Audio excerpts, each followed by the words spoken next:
So welcome to one more evening in your lives.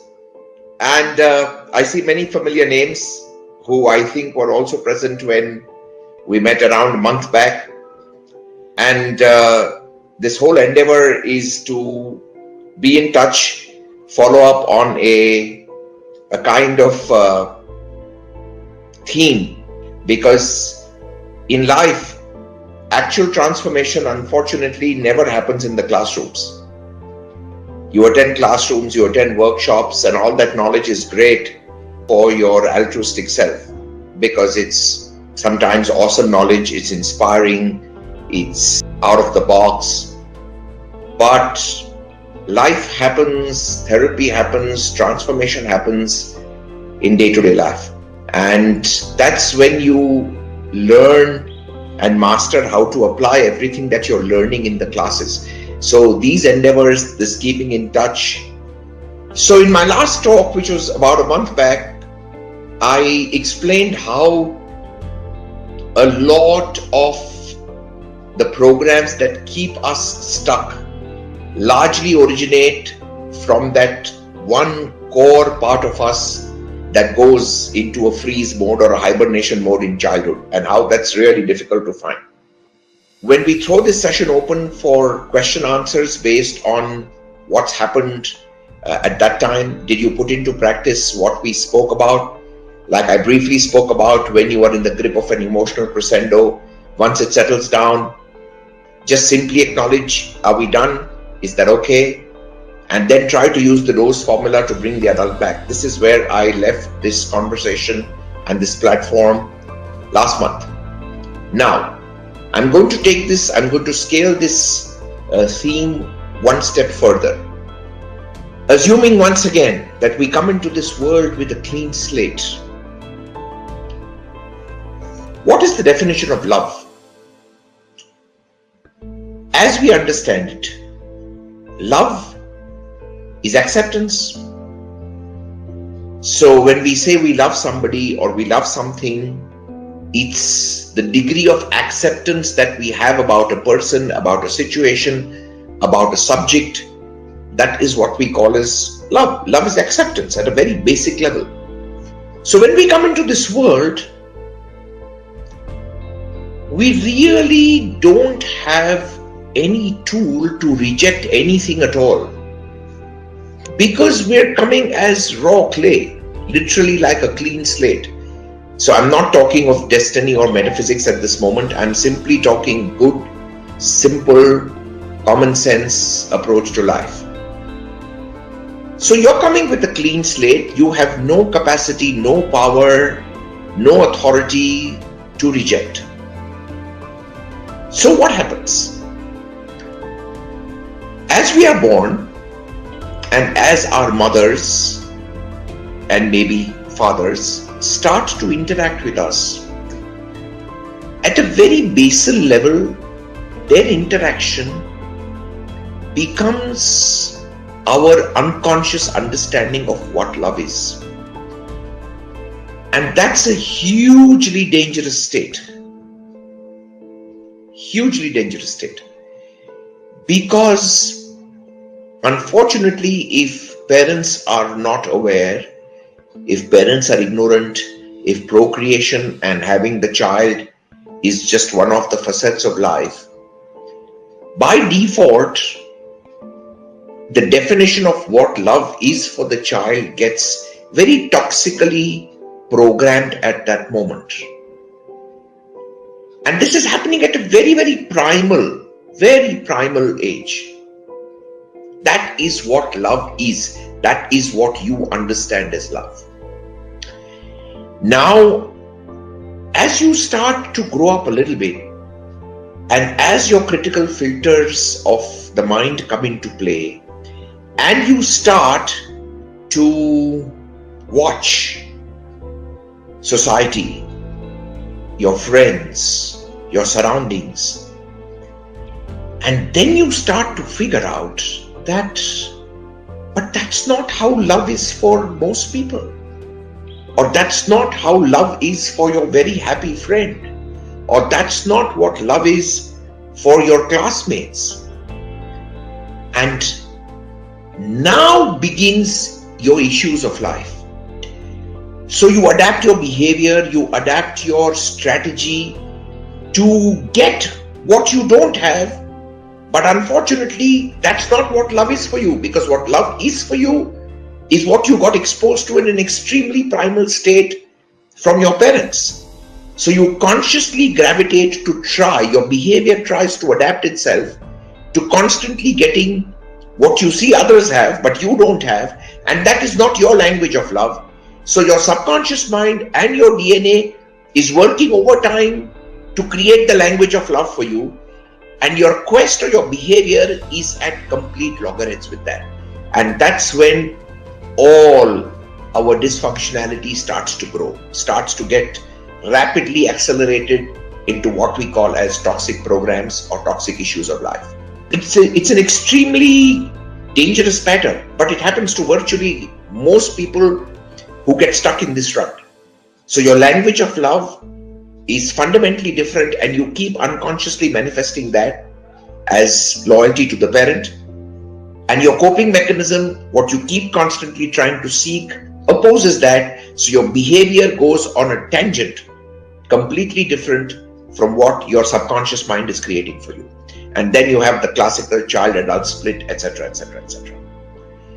Now, way out, because we're using this platform to constantly try and seek resolutions in simple ways to make life work. So the last time, the way out that I offered or that we discussed was to let the emotion that comes from that child inside of you reach a crescendo, wait for it to settle, and then simply say, okay, is it over now? And then try and switch back to the adult. Now let's take this one step ahead. Two things, in fact. First and foremost, within each one of us, there is a hidden inner element that is the wise one. Each one of us has that. You may call it the awareness inside of you. You may call it your intelligence. You may call it your wisdom. You may call it whatever you wish to call it. But each one of us has that. Now, this personality, that is us, it's a part of us, is watchful, and it learns, it concludes, it becomes wise. So, normally, we access that part only when the emotion is completely settled. And then when we sit and reflect, we start to think back. We start to evaluate, why is this happening to me? And there is some kind of modicum of you looking for wisdom, you looking for an understanding, you looking for clarity. This part all of us has. What if you could very easily and very quickly invoke that part the moment you are in the grip of the emotion? Then you'll cut short that time even more. So, who is feeling that toxic emotion inside of you? The child inside of you is feeling it very strongly. Who is suffering the consequence of that emotion inside of you? The adult of today. And you have this wise part. This wise part that is going to learn from this whole story of whatever you're going to go through. What if in the grip of the emotion you simply, in your mind, made that wise part as a very loving parent that's holding on to the hand of that child inside of you? I've tried this and it's amazingly good.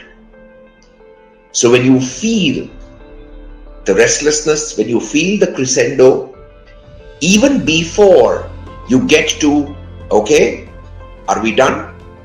If you could just at a mind level even connect to the wise part, even as a visualization of a very calm and wise part of you who's just holding the hand of that child, you'll be amazed to see how quickly you'll be able to step back into the adult.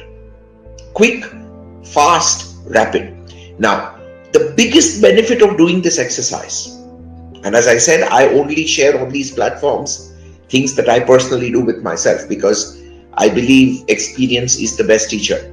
You can keep reading books and you can keep listening to lectures, but it's only when you actually apply things in your life and they start to work for you, do you actually get it. Till that time, you won't get it.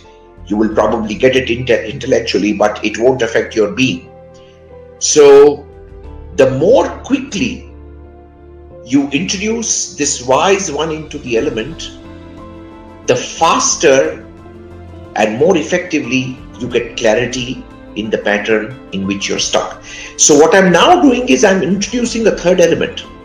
So in the dyad between the child and the adult, where initially I told you that you simply acknowledge the child through the crescendo of the emotion, and then go back into the dose, the four elements of dopamine, oxytocin, serotonin and endorphin, and start to do exactly what I anchored the adult. Now to make this one step quicker, the moment you feel it, just connect to that very wise part of you that's constantly learning inside, present, aware, heightened awareness. Just think of that. You can metaphorically give it a figure, you can give it a projection, whatever you want. And just see yourself as a child holding on tight to the hands of this figure. And it's amazingly crazy to see how quickly you start to get clarity behind the pattern. The moment you get clarity behind the pattern, the adult part of you finds itself free. Free to decide, free to act, free to make a shift. So, one more introduction. At a day-to-day level and at all the spiky emotional levels, think of this powerful, wise part, instantly connect the child to that part and breathe and relax. The "is it over" question will come much faster, much faster. And then naturally, the ability to spring back with clarity is even much quicker. One more element, as I said, added. This is one thing that I wanted to probably discuss in the meet today. And there is one more very practical exercise probably that I would like to suggest. Like I mentioned before, this very core part of you that forms these crazy, desperately weird conclusions from a very early age and is extremely difficult to find in therapy. All the therapy that you do removes the superficial layers of different conclusions that you've drawn at different times. This core child in maybe the first 1 year or 1.5 years of your life is extremely difficult to find therapeutically. Another exercise that I found also very useful that I've been putting students on to do. Finally, all of life eventually is a relationship between you and you, the three parts of you. A healthy relationship between the adult you that is living day-to-day life, is coping with the adversities, challenges, is pursuing dreams, aspirations, everything through the body of today. And then there is this wise part of you that's constantly serving to act as your guide, etc. And then the child part of you that is running your basic program. So at the end, it's about building this bridge, a healthy bridge between the three, because if this bridge is built well and successfully executed, there's probably nothing in this life that you will not be able to handle with ease, grace and joy. It's a very straight story. The connection between the adult and the wise personality is normally quite strong. That's not an issue. Which means at an energetic level, the biggest issue is the connection between you and that child. So just for a moment, what if you could embark on one more exercise to do for yourself just before you sleep every night. Simple exercise. Just before you sleep every night. Let's assume for a day, for a moment, that today is the day you are being born on this earth. You are rebirthing yourself once again. You're coming back into this life. A part of you as the adult is already present. So what if just before going to sleep in the night, you treated today as day one of your life, which means just before going to sleep, connect unconsciously, consciously, with closed eyes, imagination, it doesn't matter, to yourself just being born, and it's the first day of your life. And just before you go to sleep tonight, start to interact with that imaginative part of yours that is 1 day old. Start to talk to it. Start to build a bridge. Start to establish a loving contact.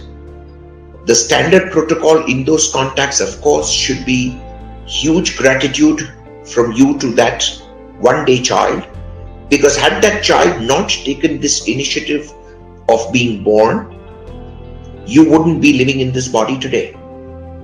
Remember that. Remember that we all had a choice, because before you come into this body, you are infinite. You have powers. You have ability. You have no shit. It's so easy. You can fly. You are psychic. You are an unlimited entity. And the moment you take this first breath and you come into this body, you are now becoming an extremely limited personality. You're letting go of many, many powers that you have. So in this first communion that you have with that 1 day child of yours, you simply start with a very strong base of gratitude, saying, thank you for taking this courage to come. Because thanks to you, I am alive. And this life is just about you and me. It's about nothing else. Everything else is a prop. Everything else is a drama. It's outside. But the true essence of this whole matrix, the true essence of this story is you and me. That's all. And that's all that matters. And with that dialogue, you simply go to sleep. End of day 1. And then tomorrow becomes day 2. So tomorrow night, when you sleep, it becomes the second day of your life. Now you repeat the same exercise in the night. Build the bond, spend a few moments having a small chat, and reinforce the bond. Now the funny part of doing this is, at some point, very quickly, you will unconsciously hit on the deviation of the child. It will all happen almost by default. So if today is day 1 and tomorrow is day 2 and day after is day 3, it's a very simple 1 minute. One fine day, maybe 8 days later, 15 days later, 20 days later, you'll find when you're doing this exercise that something inside you is physically uncomfortable and you crack it. Because the moment you get that discomfort when you do this exercise, you know that that's the first moment of deviation that the child went through. You'll almost be able to pinpoint which day of your life that happened. Whether it was the 18th day that you came on this planet, because these inner children will be otherwise very difficult to find in therapy. So if you start to do this exercise, and the time or the night when you find your first physical discomfort when you're doing this exercise tells you that your core inner child is either so many days old or so many months old. And then you focus on healing that child correctly with yourself, because impressions will come. You will also start to become aware of what's triggered it, and then of course the rest of it is history. But believe me, once you find that, if you find that your body, your mind, all the compensations that your being has gone through slowly start to unwind. It's crazy to see how ridiculously fast you can actually come back on track with this very, very simple exercise. Because once you find that child, as I said, it's all about finding that child. So I've actually worked backwards. In the last talk that we had a month back, I told you how to identify it at the end of the crescendo, which means at the end of the emotion, saying, is it over? Now I'm telling you to do two things. Throughout the day, when it happens, just bring in the very wise part of you and make sure that you see that child anchored, strongly anchored to the hands of the wise part. And from tonight, start the every night exercise. Day 1 of my life, day 2 of my life, day 3 of my life. It would be very useful to keep a log, because you'll be able to start making notes of the discomfort. What I'm telling you to do is literally a 1-year exercise. But believe me, 1 year of yourself to yourself virtually guarantees a smooth running engine for the end of this lifetime at least. I can almost guarantee you that. So I'm going to throw this open, which I normally do, because I plan these sessions as maybe I speak for half an hour and then I answer questions on the chat, because obviously people have questions and I want you to take it up and practically see how much of it you can apply, because at the end of the day your life has to transform. That's the whole objective of doing this. I'm throwing this open now, so feel free to fire your questions at me. We'll begin with questions you had if you tried the exercise. Okay, so I'm also going to read out the questions loudly so that everybody can hear, and then I'm typing the reply. The first question came in from Paul, which was, does the wise part of you mean the same as the higher self? Yes, it does. Higher self, of course, is a technical term, and I didn't want to bring that because there are people perhaps who have not been in our classes, and hence I kept it more neutral. Erica's question was, what do you suggest in the dialogue with the child? Words, phrases. As I mentioned, the first day should be gratitude, and from day 2, your feelings, bonds, see what flows naturally, because at the end of the day, you're building a bridge between you and the most authentically close part inside of you. So the words get adapted as you go ahead. Yes, Rujosh. All right.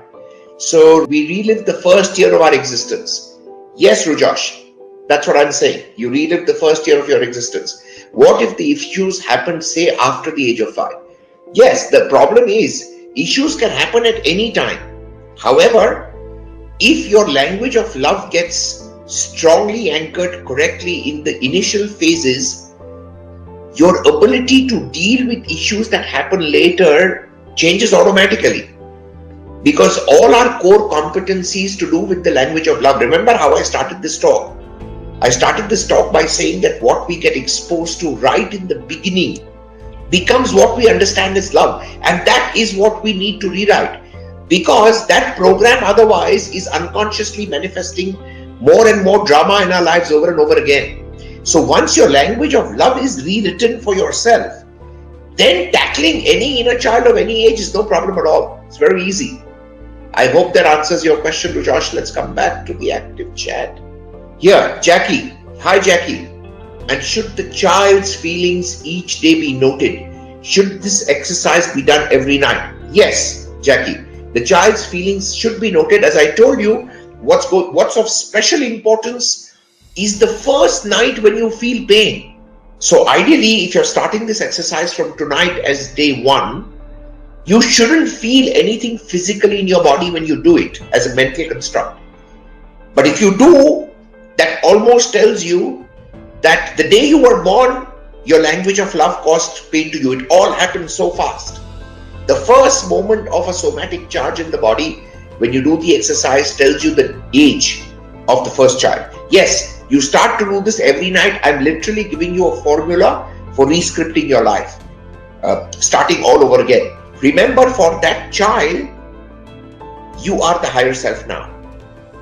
That's what we are doing. On a very practical note, that's what we are doing. Jackie, I hope that's clear. Jessica, hi. Yes, just to clarify, when the child is holding hands with the visor part, is the primary intention more for the child to gain clarity on the situation or gain comfort? Basically, we are surrendering the child to the resource of the higher self. That's what we are doing in the visor part. When that happens, the adult is free. It's not so much about is it this or that, it's a combination of everything. So in the combination, the moment you are handing over, entrusting the child to the higher self, you start to get clarity. The child, of course, starts to get comfort. And it's amazing to see how quickly you'll be able to break your behavioral patterns. Because the biggest behavioral problem happens when the child takes over the behavior of the adult and you just get compelled to behave in a certain way. That breaks very fast. That's the answer for you, Jess. Nisha, sir, the born day of mine, should I visualize the child? Yes, go with your feeling. It's absolutely fine to visualize. It's absolutely healthy to visualize. And if you can't go with your feeling, but believe me, you will visualize it because your mind knows it. That's what you are. Coming to Sonia, do we have to do self-hypnosis first so that we are able to get answers from that child? No, you don't. That's why I told you, you do this exercise just before you go to sleep, because that is the trance state. You remember in Sonia, since you are of course an EKAA graduate, you are aware of the principles of the mental bank, and one of the principles is the magic 30 minutes. The magic 30 minutes is the last half an hour just before you go to sleep. So in that last half an hour, you are already in a trance state. So you really don't need to do any self-hypnosis for that. Yes, I'm coming to Erica. I'm still unclear with the language of love concept. The language we've been exposed to in the womb is inauthentic. Please expound more, please. Okay. Yes, Erica. So the question is not of authentic or inauthentic. The question is the fact that because we don't have a defense mechanism in play, either in the womb or at birth, whatever is the program that is imposed on us, good, bad or ugly, in some way is what we are compelled to accept. And acceptance is equal to love. So what happens? Let me give you an example. So let's say there is a woman who gets pregnant with a child that she really is not aiming to have or doesn't want to have, which means she is thinking of aborting the child, rejecting the child. For the child, that's what that raw energy must accept, because that child has no free will. So if tomorrow she decides to abort it, what is the child going to do? Nothing at all. So if that is what I'm forced to accept, my language of love will be being rejected by or being let go of what creates me. That becomes my language of love. Now naturally that's not a problem immediately. The problem happens because when I am born, I have a filter that starts to get formulated based on all my conditioning of life, socio-economic, educational and religion. And then I get very uncomfortable with this concept because everybody else is different. And then I want what everybody else has. And that's why my behavior will be clingy. Because that's what now I want people. But my unconscious language of love is to be rejected. So the more I cling to people, the more my DNA will keep spinning more and more reasons for people to reject me. That's how I get into the loop and I still can't break my behavior. I hope, Erica, I'm getting through to you. Yeah, hi Yasmin, welcome. Okay, Is the conversation with the child a two or a one-way dialogue? I'm conscious the child will not speak, but I will sense what she wants to say. For example, if she wants to cry when I start to speak with her, what is to be done in these cases? Great. I've explained in this talk how you will find the age of the child, because that's when you'll feel the discomfort. So if the child wants to cry, then as the adult of today, you of course first cajole, you build a bridge with the child. So you reach out to the child, making it explicitly clear that, look, whatever has triggered you or whatever has come from the outside, life, that's not what it's all about. What it's all about is me and you. So try to get a sense of what has hurt the child. It will come. If that is clear to you, and if you get that, then the rest of it is a very simple visualization exercise to reverse whatever it is that's hurt the child. So reach the point where then you get the pain in the body. And then the moment you get that, the child will also show you what's caused that. You'll sense it because you have lived it. Remember, everything that happens to the child has happened in your body before. So it will come when you experience it. Nisha, when I think of the first day of mine, I am seeing some other newborn child. Sure, it is not me. How will I proceed with it? So where are you? So if when you think of the first day of yours as a child and you are seeing another newborn child, then fundamentally, where are you? Find it. Perhaps your whole life is being defined by this chaos or confusion or lack of identity. Because at the end of the day, the soul that is in your body and the soul that is in the child of you, yours, is the same. And there is a homing device that connects the two. The two are never technically separate. So if you're seeing another child already at that stage, it tells you that there is some energetic attachment that has already happened. And then you separate that. And make sure that tomorrow when you go to sleep again, you don't see the other child. Sort it out there and then if you see it. In fact, it will be an extremely major breakthrough for you. Okay? I hope that's clear, Nisha. Okay, cool, I'll do this. Yes, please do this. Yeah, and then let me know. All of you already have my WhatsApp number, so if you do these exercises and you need any clarity in the middle, you're always free to message on WhatsApp and I will reply. Did anybody try what I mentioned doing last time? Which means, yes, fine, makes sense, got the language concept. Awesome, Erica. Work with this. Work with this understanding of language of love, because that's where the discrepancy in the program is. Yeah, did anybody try what I mentioned last time of invoking? Is it over, and did that make a difference to your ability to respond? Because unless you share your feedback with me, I won't know whether we are making progress in that direction, because I can keep coming out with different things to do. But the whole objective of setting up this platform is to see whether we can shift our lives by doing this physically on a day-to-day basis. As I said, not keep it up there in the gray matter, but bring this down into the cells. So anybody tried that? Anybody, any feedback from anyone who was on the chat last time? Samir was there, Nisha was there, quite a few of you were there. Jessica was there, Sonia was there. So has anybody? Yes, I did it, sir. Yes, Samir, what happened? How did it go? So once you started to do it, how did it unfold? What changed? Did anything change firstly? Okay, so we're waiting for Samir. Till Samir formulates his answer. Yeah, any other questions? Yes, my behavior for last some years, I got the reason why it was happening. Yeah, that's a huge breakthrough. That's a massive breakthrough. Noor, no, we didn't get your last lecture. Can we get a recording of it? I was not informed. Yes, Noor, it should be at Illuminations. That shouldn't be a problem. This was done about a month back. Yeah. So you should get it from Illuminations. Not a problem. Yeah, so the moment you get the reason for your behavior, that itself is extremely therapeutic. And it will bring really quick shifts in your day-to-day space. So then that's mission accomplished for me. Awesome. Job done. Anybody else has a sharing or a question? I was more confused with different perspectives. That is Samir. Okay, Samir. Now I am more aligned and have clarity. Great. Job done. Let's see whether we can change something more with the next step. Jess. Okay, Jess. Let's say on the first day of your life, you get unconsciously rejected by your mother. Yes, over something simple, understandable.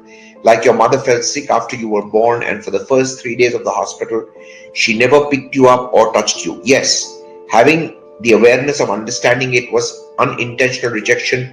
Would the rescripting be necessary? Surely it is necessary. Necessary for the fact that for the child, the language of love is to stay away from what is yours. So you see, with the question that Jess has put out, the biggest damage will be that your coding of the language of love will be to unconsciously create a distance by something that has created you. So in turn, whatever feels like yours or whatever is very close to you, you will end up duplicating the same behavioral pattern unconsciously, because that is what love means. The understanding has come to the adult, but for the child, that is love. So in very, very subtle ways, your behavior will start to reflect that, which is why you must reach out to that child, maybe tonight itself, and start physically in your mind getting to it, getting to understand that touch, proximity and closeness is an empirical part of life. Great. Got it. Thank you. Yeah, thanks. Yes. Yasmin. Yes, Yasmin, I'm reading your question. Thank you. I have another question. As we practice each night, does it have to be for each day of the child's life, or can we pass over a few days or weeks because we see that there is another date that needs our attention? No, Yasmin, I wouldn't advise passing over any date or week, because if the objective is to restart the chapter of your life, the chapter of your life is lived day by day. Okay? So don't land up creating a new child that feels rejected or feels ignored or feels not important. So every day of your life, the good, the bad and the ugly, is as important as any other day of your life. If that parity you achieve in your first year, then you'll start to live life being very present every day. Because every day is what it is, and no day is more important or less important. Every day is equally important. Okay, so I would suggest keeping the log, keep a track of day 1, day 2, day 3. It may sound mundane, but restructure it that way. Don't skip a day. Don't do that. Yeah, that's my suggestion. Nisha, I think our questions and doubts will start from tomorrow. Yes, of course. Once you start doing this exercise, we shall see. Just to give you an example, when I put a group of students on doing this was in my class last week. It was an exercise I spontaneously thought of, and I told students to do it. And surprisingly, this was a student who was an elderly lady, and she started doing the exercise that same night.